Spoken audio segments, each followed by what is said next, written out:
Chapitre 1. Royce attrapa le premier cheval venu et sauta sur son dos, ne se souciant pas des cris derrière lui, se penchant sur le dos de l'animal pour éviter les flèches qui fusaient au-dessus de sa tête. Son esprit courait presque aussi vite que sa monture, pensant au noble qu'il venait de tuer d'un jet de lance. Plus troublant encore, son esprit vacillait à l'idée de Geneviève, incapable d'ignorer l'image d'elle, debout, au-dessus de la fosse, aux côtés de l'homme pour qui elle l'avait abandonné. Ses pensées étaient presque suffisantes pour qu'il arrête et se laisse capturer par les hommes qui le poursuivaient. Seule sa colère le poussait, talonnant son cheval pour le pousser au galop. D'autres flèches arrivaient par derrière, se brisant contre la maçonnerie des bâtiments environnants ou se fichant dans le torchis.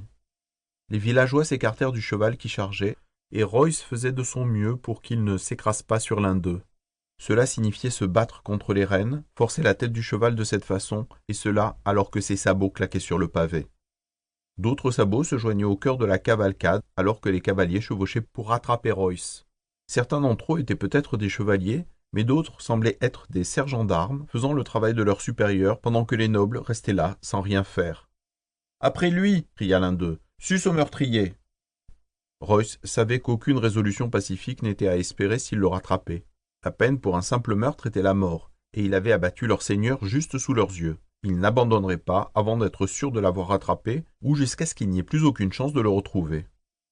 Pour l'instant, tout ce qu'il pouvait faire, c'était de garder une longueur d'avance sur eux, de faire confiance à un cheval volé, de surmonter les secousses et les changements de direction rapides, tout en espérant qu'il ne chute pas. Royce serra l'épée de cristal dans sa main, ne voulant pas que son emprise sur elle vacille un seul instant. Un cavalier s'approcha, sa lance levée pour l'empaler. Royce coupa la tête de l'arme et frappa l'homme qui la portait. Le poursuivant tomba de son cheval, et Royce continua sa folle chevauchée. Il y en avait beaucoup plus derrière, beaucoup trop. Même avec la force et l'habileté dont il faisait preuve, Royce doutait d'être en mesure d'affronter autant d'hommes à la fois. Il choisit plutôt de continuer à fuir sur sa monture providentielle, et ce faisant, essayait de trouver comment il allait pouvoir s'échapper.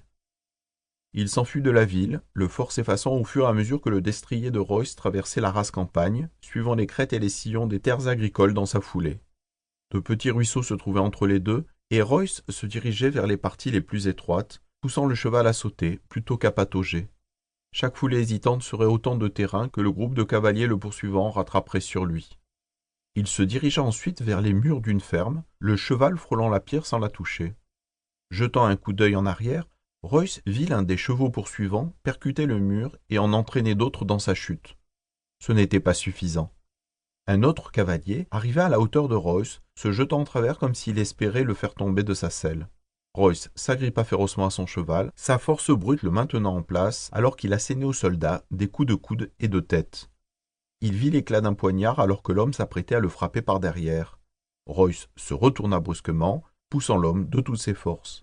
Le soldat tomba de son cheval lancé à pleine allure, s'écrasant lourdement sur le sol. Royce talonna à nouveau les flancs de son cheval, mais l'écart entre ses poursuivants et lui s'était maintenant réduit. Royce savait qu'il ne pouvait pas espérer simplement distancier les hommes derrière lui. Ils étaient trop déterminés et il n'y avait aucun moyen de savoir si son cheval se montrerait plus endurant que les leurs. Même si c'était le cas, ce ne serait qu'une question de temps avant qu'une flèche d'un arc de chasse ne blesse l'animal trop grièvement pour qu'il puisse continuer sa course. Il devait trouver un meilleur moyen. Devant lui, il vit une gorge enjambée par un petit pont. Royce ignora le pont, se dirigeant plutôt vers un endroit où un arbre solide était tombé en travers du vide. Enfant, ses frères et lui l'avaient parcouru à pied jusqu'à la petite étendue boisée qui se trouvait au-delà. Royce ne savait pas si le cheval qu'il montait pouvait s'en sortir, mais c'était sa meilleure chance alors qu'il guidait sa monture vers le tronc, la forçant à l'emprunter sans modifier son allure. Royce sentit un des sabots glisser et, pendant un instant, son souffle se coupa. Mais il réussit à ramener l'animal sur le bois partiellement pourri. D'autres flèches défilaient à mesure que Royce revenait sur la terre ferme. Royce se retourna, voyant les chevaux qui le poursuivaient se cabrer à la perspective de franchir cette passerelle de fortune. Royce la taillada de son épée de cristal et il sentit le tronc s'effondrer jusqu'à la rivière en contrebas.